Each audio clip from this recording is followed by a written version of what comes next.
नमस्कार, मैं हूं आशुतोष। आप देख रहे हैं टेलीकास्ट न्यूज़। आपको 1975 का वो दौर तो याद ही होगा जब देश में इमरजेंसी के हालात उत्पन्न हुए थे। वो जून का महीना था और जून आने वाला है। देश भर में अभी लोकसभा चुनाव चल रहे हैं।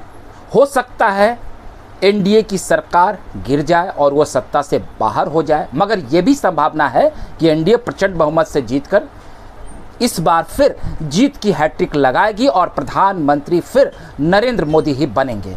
लेकिन इन सब के बीच आज मैं आपके सामने एक बहुत ही महत्वपूर्ण बात रखने जा रहा हूं। दरअसल मैंने इमरजेंसी का जिक्र इसलिए किया क्योंकि कांग्रेस के शासनकाल में इमरजेंसी का दौर भारत ने देखा है, जो भारत के लिए सबसे बड़ा एक काला अध्याय है।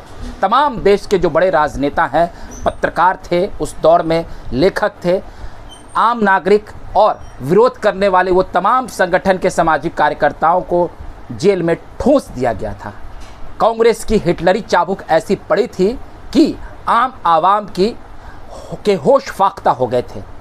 हम ऐसा इसलिए कह रहे हैं कि ये तानाशाही व्यवस्था कांग्रेस की पुरानी आदत रही है। आपको वो तस्वीर भी याद होगी जब सन 2004 से 2014 तक देश में मनमोहन सिंह प्रधानमंत्री थे, क्या उनकी स्थिति रहती थी। हम हैसियत शब्द का उपयोग इसलिए नहीं करेंगे क्योंकि ये एक अपमानजनक टिप्पणी होगी। हम मनमोहन सिंह का बहुत सम्मान करते हैं। वो देश के बहुत ही आदरणीय और बहुत ही जानकार व्यक्तित्व थे जो हमारे प्रधानमंत्री बने थे। लेकिन कांग्रेस ने उनके अस्तित्व के साथ किस तरह खिलवाड़ किया। वो खड़े रहते थे और सोनिया गांधी बैठी रहती थी। जो फरमान सोनिया गांधी की तरफ से आते थे या राहुल गांधी की तरफ से, उसे मानना उनकी मजबूरी होती थी। ये भी एक प्रकार की तानाशाही थी। मौजूदा दौर में कांग्रेस विपक्ष में रहकर भी किस प्रकार तानाशाही कर रहा है वो आप ज़रा समझ लीजिए।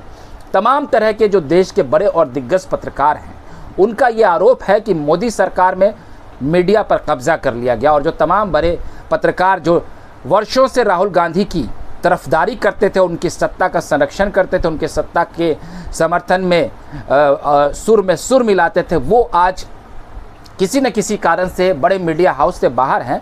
तो वो यूट्यूब मंच, जो भारत में एक बहुत बड़ा सोशल मीडिया पर एक यूट्यूब मंच उभर कर सामने आया है, जिसने अखबार और चैनल्स को भी चुनौती दे डाली है, वहाँ दर्जनों से ऊपर बड़े पत्रकार देश के आपको हमेशा नरेंद्र मोदी को गाली देते हुए मिल जाएंगे। कभी गलती से भी ये एक शब्द नरेंद्र मोदी के खिलाफ, माफ़ कीजिएगा, उनके समर्थन में नहीं बोलते हैं। ये देश के जो भी दिग्गज पत्रकार हैं वो अक्सर ऐसे ऐसे कसीदे, ऐसे ऐसे दीवा स्वप्न, ऐसी ऐसी बातों को लेकर आते हैं जिससे वो ये साबित कर सके कि नरेंद्र मोदी से मतलब निचले स्तर का प्रधानमंत्री देश को नहीं मिला है। जबकि सच्चाई ये है कि नरेंद्र मोदी ने पंडित नेहरू, इंदिरा गांधी जैसे सरीखे कांग्रेस के पुराने दिग्गज प्रधानमंत्रियों और नेताओं को लोकप्रियता में पीछे ढकेल दिया और उससे कहीं आगे निकल गए हैं। ये एक सच्चाई है, हम उनका समर्थन नहीं कर रहे हैं। आप जाकर इस तथ्य का आकलन कर सकते हैं। अब आप समझ लीजिए कि प्रधानमंत्री नरेंद्र मोदी को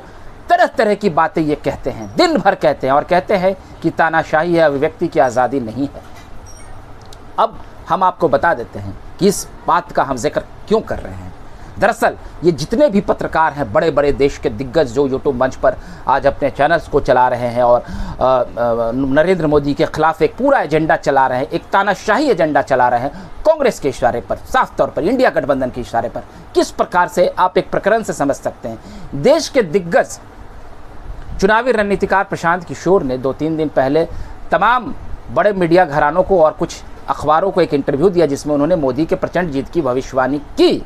फिर क्या था, तमाम ये जो राहुल गांधी के समर्थक बड़े पत्रकार हैं, उन लोगों ने इन पर ज़बरदस्त हमला बोला, इनकी बेइज्जती करनी शुरू कर दी और तमाम यूट्यूब चैनल्स पर प्रशांत किशोर को लेकर एक नैरेटिव गढ़ा जा रहा है कि ये भाजपा से मिले हुए हैं, भाजपा का एजेंडा रख रहे हैं, वगैरह वगैरह।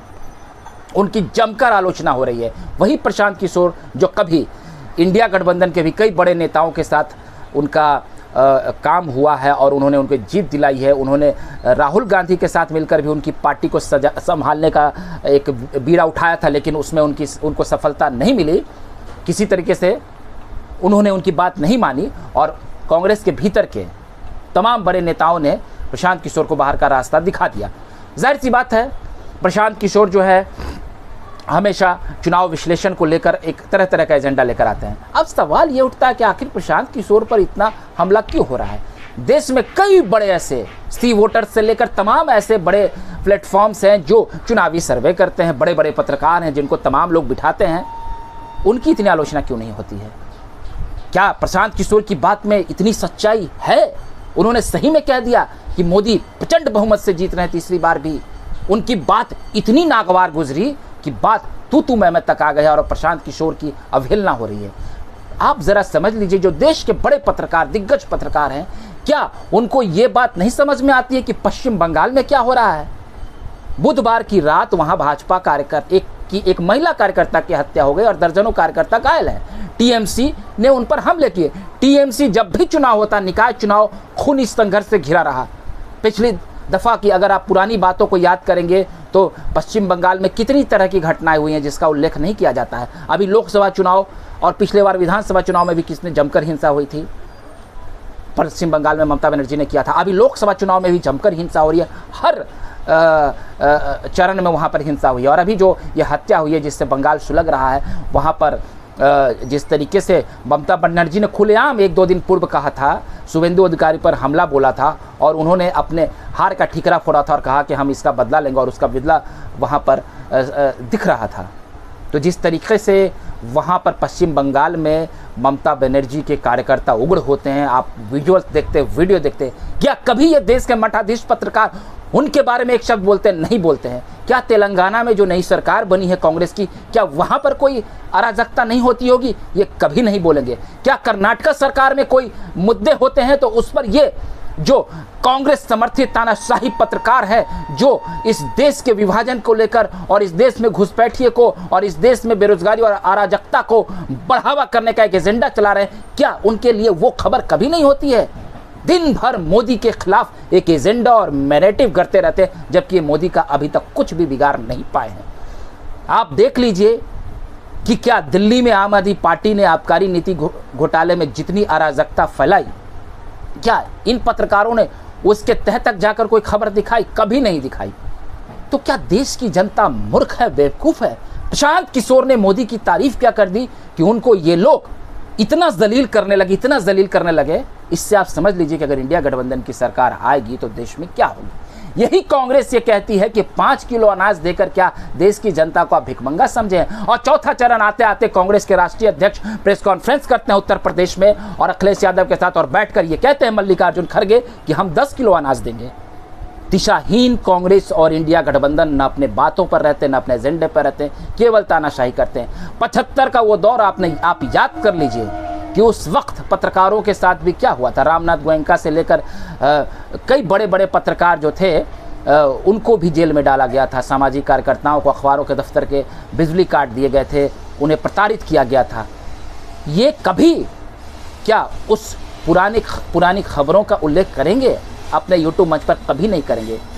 तो ये आरोप लगाना, गोदी मीडिया, बिके हुए पत्रकार, सबसे ज़्यादा ये अपने गिरेबान में झांक कर देखें कि कांग्रेस के भीतर जो अराजकता है, कांग्रेस के भीतर जो कहानियां हैं, जो नैरेटिव्स हैं, जो उसने इस दौर में विभाजनकारी नीति को स्थापित किया है।